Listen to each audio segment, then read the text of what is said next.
Hi everybody, welcome and welcome back. My name is Kimiko Sumi, and today I want to talk about my religious practice in Nichiren Buddhism and things that I've been noticing about fortune children is which we call people or children born in the SGI that we refer to as being fortune babies and fortune children because we are said to be born with a silver spoon in our mouth, which basically means that we're fortunate at birth, like our name says, our nicknames are. And it is based off of the quote, it is based off of the quote of Kyo-Oh's misfortunes will turn into fortune. Because in our religion, Nichiren Daishonin was writing a letter to her parents, Kyo-Oh's parents, about their daughter, Kyo-Oh, about her misfortunes turning into fortune, basically. Nichiren Daishonin, she was the one that inspires the SGI to call people born into this organization a fortune baby, Kyo-Oh, back in the 1200s when Nichiren Daishonin existed, I believe. So he told Kyo-Oh's parents that her misfortune will turn into fortune. Okay, to clarify that. So anyway, my point of this video really is that I was born into this religion as a fortune baby. I've talked about this for a long time on my channel and online. I've been very vocal about it, but not in this way. But one thing that I wanna say is that, okay, now I think they call it Gakkai in Nichiren Buddhism. Like, I was actually touched on the forehead with our prayer scroll, which we call it Gohanzan, that's written in Sumi ink, like my middle name. And I was touched on the forehead by a Buddhist priest shortly after I was born, and so were my brother and sister, although they were older. Because we used to be connected to the priesthood in the SGI. I believe it used to be called the NSA, but since we had disconnected from the priesthood, it's now the SGI, the Soka Gakkai International. So basically, I want to talk about, fortune babies and what I've noticed about a lot of fortune babies in comparison to me. It's just that, in my opinion, most fortune babies have a lot of fortune. They do. Now, it does seem like that we have a lot of issues with, personal issues, personal relationships outside of our organization with people, like regular people that believe in church and the Bible and stuff. A lot of us clash with impersonal relationships with people because people view us as very different or even awkward, and I noticed that. But generally, they can still get, relationships, friendships. They still are able to get people to welcome them in, and they're able to have the right finances. Usually they're very financially well off. They usually have very nice cars, and members, period. Most Buddhist members have very nice cars. But I noticed that fortune babies in particular, they really do live up to their image, their name of being fortune children, having a silver spoon in their mouth by having nice cars, good jobs, college, even romantic relationships. Even if it hadn't been that many, a lot of them have had long-term romantic relationships. They probably were very, they might even been popular in school too. But this is where my story differentiates from them. In all of those areas, just about is lacking. It is. I'm not as happy as most fortune babies are, because usually SGI members are very happy, and they actually are really legit cheerful and happy and amicable. Okay, but every area that especially with personal relationships with people of any kind, I failed. In all those areas, it's been very hard for me throughout my life. And like I always say, I know I got karma back, because usually when I first was born and up until 9 years old, like I always say, I got pretty much whatever I wanted. I had like the picture perfect, almost childhood. Even when I got older, I would get pretty much anything that I wanted. It was just that when I went to school, people didn't like me at school. My peers didn't like me. But my home life and my actual fortune as far as the things that I got, it was always great. It was always great. I was fortunate to always have a place to stay. I wasn't raised on government assistance, nothing like that. Okay, I had a beautiful, experiences with my family at home. But I do notice that, ever since I've been able to actually get out there on my own and work, okay, and actually be able to legally work since I've been 16 years old, it's been a struggle ever since. And I will say this too, like later in my youth, probably 16, 17 years old, our money wasn't as great as it was in my family. Like my mom started to struggle. It had just become me, she and I. My brother and sister never had to really experience the struggle like me and my mom, but we struggled. And so we started to go through financial issues when I was like, I think it really happened when I was 17. Okay, but by that time I was really able to work. So I tried at 16. I went out and walked up and down the street. I remember just basically when I first turned 16 years old, I would walk up and down the streets where I live in North Dallas, and even in a neighboring suburb of Dallas, which was Addison, where my sister lived. I remember I would walk up and down the street going to different restaurants applying for jobs. Do you know that I could never get the typical job that a teenager could get anyway, like working at a fast food restaurant? I really didn't have a choice but to actually work at a telemarketing agency. That was my first job at 17. I didn't even get a job at 16. I had to wait until I was 17 for somebody to even somewhat take me seriously. And actually the first technical job that I had technically was commission only. And so I got paid off a commission, but I wasn't good at it on the phone. It was doing like vacation packages over the phone, selling vacation packages. But by the time I started doing it, them people in the other country, because we used to sell to people in the UK. And by the time I got to that job, the leads weren't that good no more. People had already been complaining on our company and even trying to get us to be banned from calling them in the UK. So I never really made no money at that commission only job, but then I actually did kind of get an actual solid job maybe in the summertime of me being 17, and I started working at this telemarketing agency in Richardson. That was probably that was a nice experience. I was so happy when I got that job, and I would always be prompt.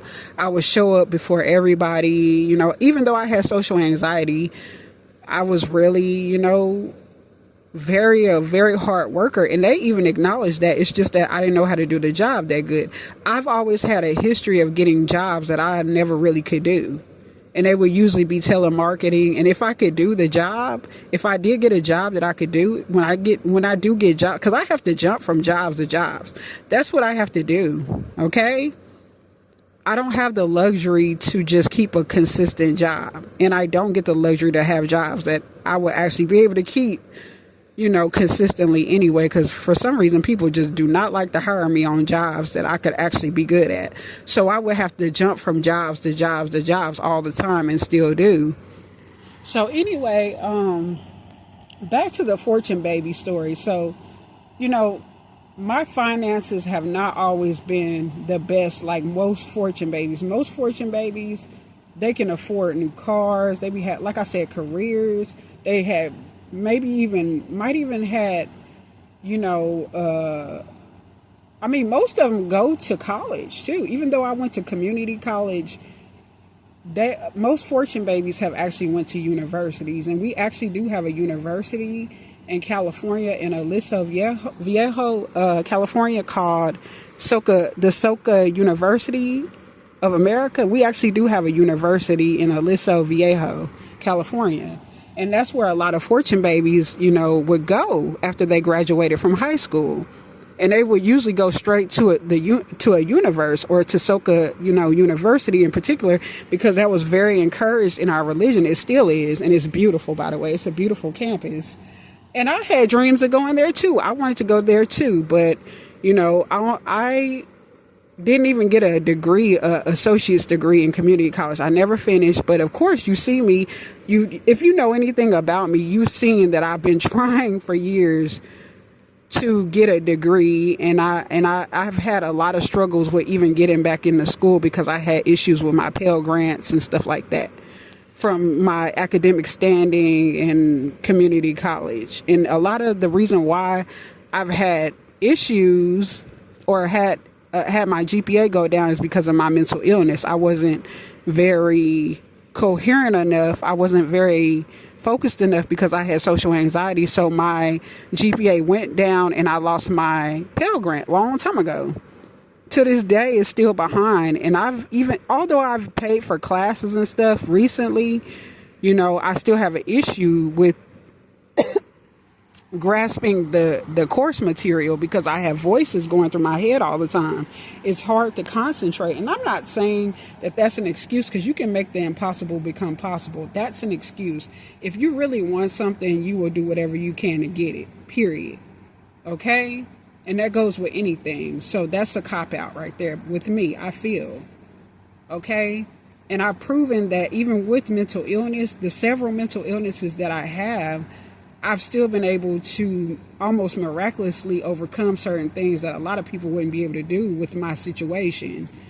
And I do kind of consider myself to be a, what is it called? Alchemist. Somebody that can turn nothing into something. Okay? Usually. But back to being a fortune baby, a lot of my, most fortune babies, back to them, they have had, in most areas, at least, even if it's not personal relationships that soar with them in their life, every other area is bomb, okay? They're well-spoken, they're very intelligent, they're well-rounded, they have they're actually, sane, they have all of their marbles usually, they have great,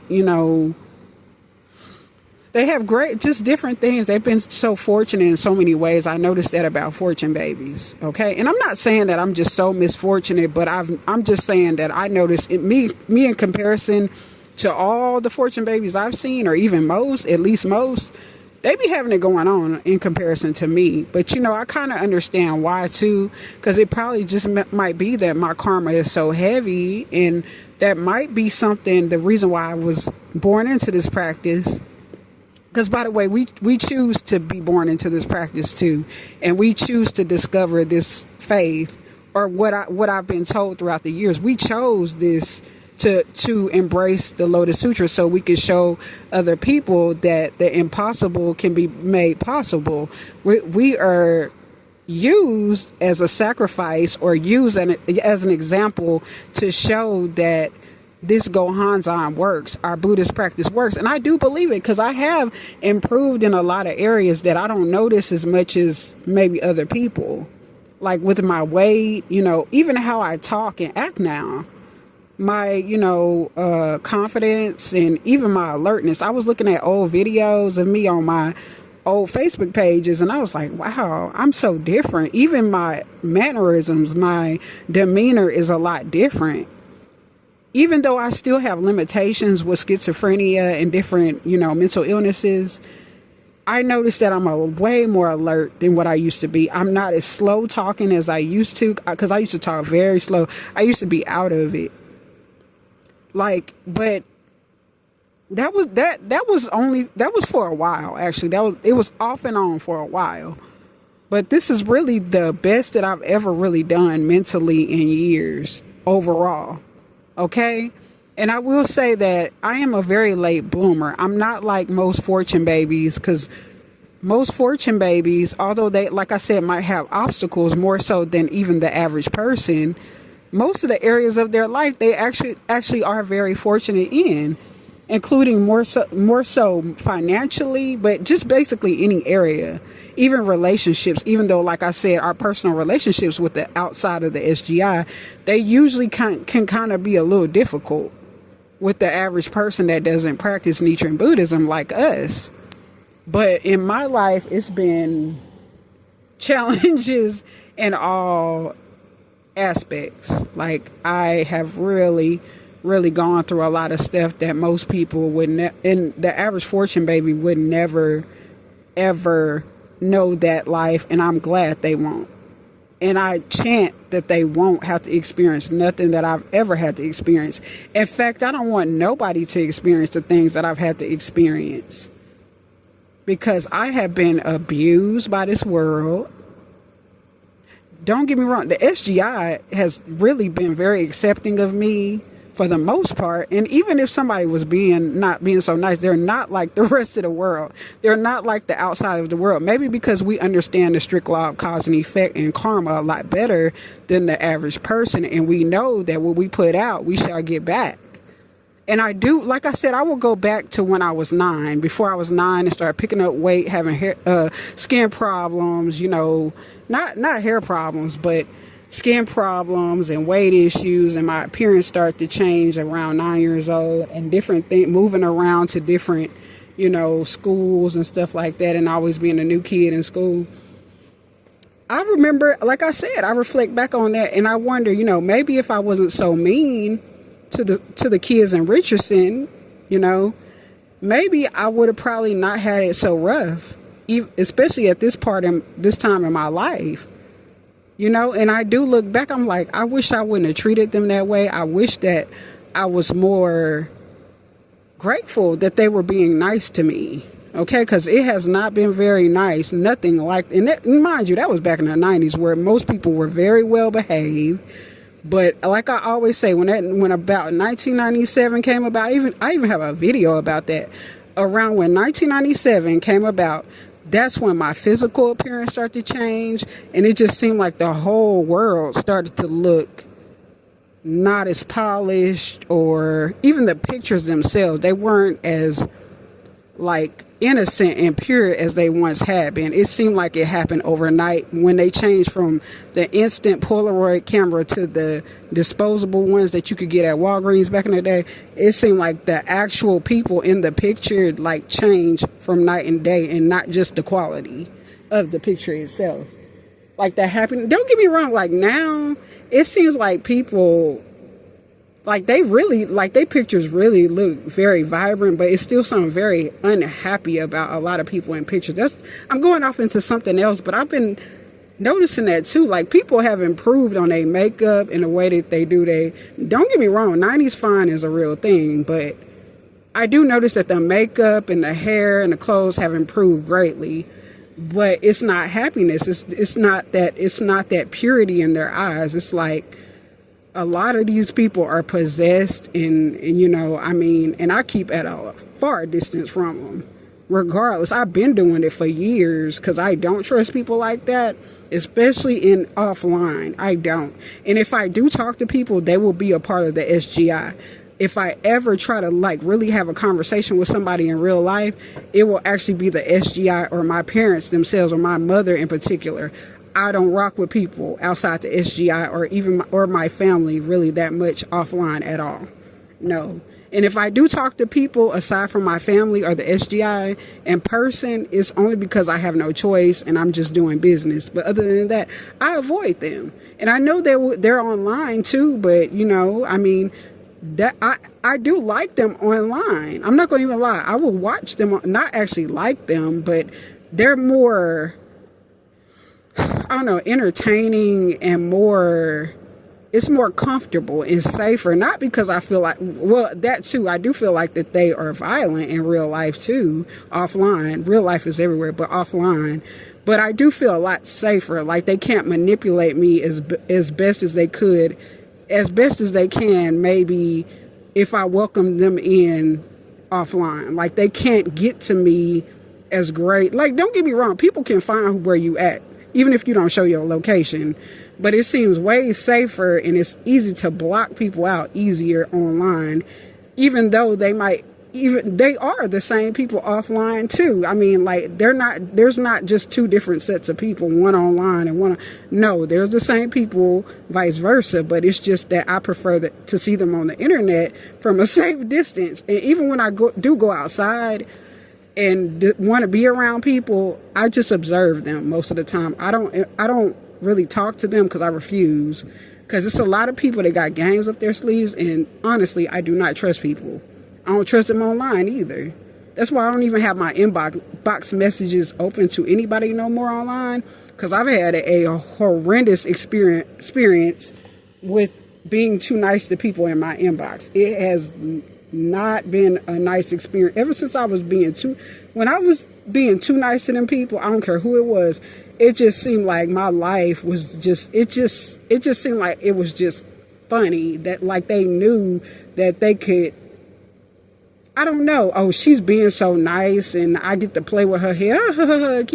But ever since I cut the people out of my inbox and I just look at them from afar, from a safe distance, and don't really communicate with them online, and if I do, I keep it very short, and I definitely don't communicate with them in the inbox, it seems like it's been a lot better. Like I've been actually progressing ever since I cut them inbox messages off. I don't let nobody DM me. And the only way somebody could even really DM me is if I decided to follow them back. I've made it that way. And that's one reason why I don't have friends. I don't have a friend list no more. I only would ever, people don't even follow me that much online no more. And people don't really follow me on Facebook at all.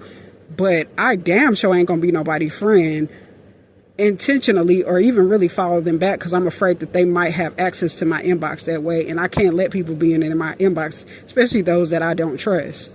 So anyway, back to, the point of this video, fortune babies, what we go through. We have a lot of we have struggles. We probably do have more struggles than the average person too, to show that we can conquer our own fundamental darkness, or you might even want to compare that to the dark night of the soul, like our soul growth.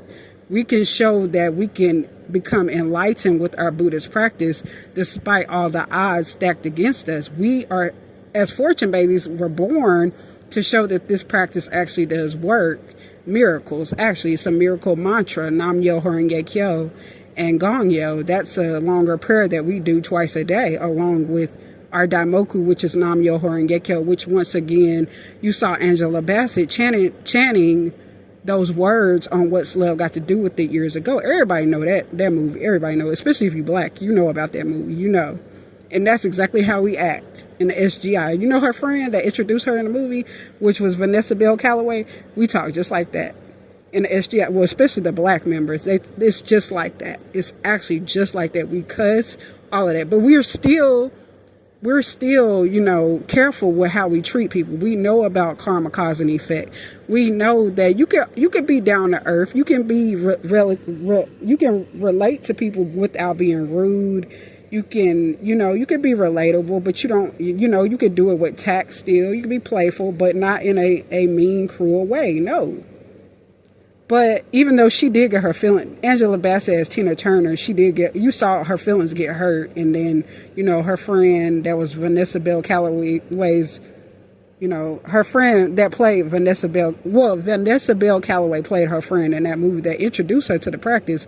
I know that she showed sympathy. She was like, oh, Anna, remember that when Tina Turner was trying to joke with her about Ike, and then she sat down, Angela Bassett sat down and kind of like sulked a little bit about it, because she felt her feelings got hurt even more when Vanessa Bell Calloway's character was, making fun of how she was being treated. And then Angela Bassett, Tina Turner came to the realization that this hurts. I'm not happy about this.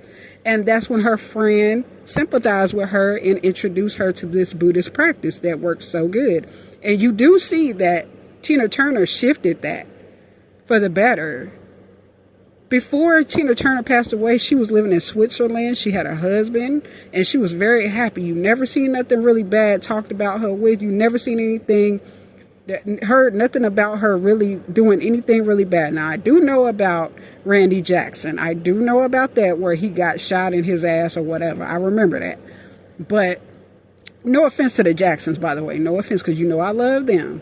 But Tina Turner, basically, you would never really hear nothing bad about her, because she really did conquer her own fundamental darkness through her Buddhist practice of chanting Nam Myo Horenge Kyo. And she was a real member. And honestly, I do remember some chick, this lady who was actually Asian too, that I actually took with me to the Friendship Center in LA one time. She was my roommate, and I took her there. And I remember after we came back, she was trying to tell me that Tina Turner wasn't as strong in her faith, but I was. And I was like, nah, whoa. It was actually the opposite way around. Even though I'm devoted, Tina Turner was very devoted. That's why she made that movie, What's Love Got to Do with It, to also shakabuku other people, which is a Japanese word for introducing someone to this Buddhist practice. So she was very real, and she has shakabuku so many people. That's why she had so many benefits. We call that like fortune in the SGI, benefits. She has so many great benefits for indirectly shakabukuing or introducing people to this organization. But I'm going to get back on the main topic, fortune baby. So me, basically, I look and I know that I have difficult karma. It's not necessarily bad, and it's not necessarily good. It's more so like transformative karma. And I really got to show with my practice that it is real. It works. And in a lot of ways, I have received actual proof about who I am as Nefertiti. And I do know to a huge extent why I go through the things that I go through, and why, not because of just what I did to cause an effect or the effect, or get the effect in this lifetime from what I did when I was younger, but also from other lifetimes. I have a karmic issue with society anyway. Okay? It stretches back way far to Kemet, Egypt. And I know that. I know that very well, that it's tied to that, although I don't like being mistreated. I don't like the fact that, I be like, damn, yeah, it's nice to know that I'm this person. I know that I am, and I had all this going on, but damn, it sure would be nice to have a new car like that fortune baby. It would sure be nice if I could move into a new home like this fortune baby. It would sure be nice if I at least had a long-term relationship like that fortune baby, X, Y, and Z. But you shouldn't compare yourself to other people regardless. You shouldn't. And I do have a lot to be grateful for and appreciative of. The mere fact that I discovered this about myself is actual proof. Even though, it's difficult karma, and I still struggle financially. I'm not where I want to be financially, not really anywhere close, but I will say that I'm pretty comfortable. I'm comfortable enough, and that's a good thing. And you should be appreciative regardless. But do I admire most fortune babies' lives and most members' lives of the SGI? Yes, I do. Do I kind of get a sting of jealousy from them, and kind of not really resentment, but kind of like a touch of jealousy, like, dang, why can't I be like them? Yes, I do, a lot of the time. Worldwide, they're the same way. Even from coast to coast in America, you will see the same type of nice cars, nice homes, great educations, well-spoken, well-traveled, different things. You'll see this from not even just fortune babies, but members, period. You'll see them doing very well financially and in different aspects of their life. But I'm just going to say that I wish I were them when I grow up. I wish I could be like them when I grow up. But I'm going to leave y'all with this video, y'all, and I hope you like it. I hope you like my video. And if you learn something new from this video, even though you might not be an SGI member or one that practices Nichiren True Buddhism, I hope you got something interesting out of it and become, what is it called? Enlightened, or have been educated on some things that you might not have been clear on. Hopefully you have. And for SGI members, welcome to my channel, and I hope you like this video, and feel free to add comments in the comment section. Give me some input. I would like to hear your thoughts. So basically, please like, comment, subscribe, share my video, hit the notification bell if you like, subscribe, share my video, and I will see y'all in another video, my lotus flowers. And for my upcoming lotus flowers, welcome to my channel, and I will see you in another one. Peace. I'm out. Bye-bye.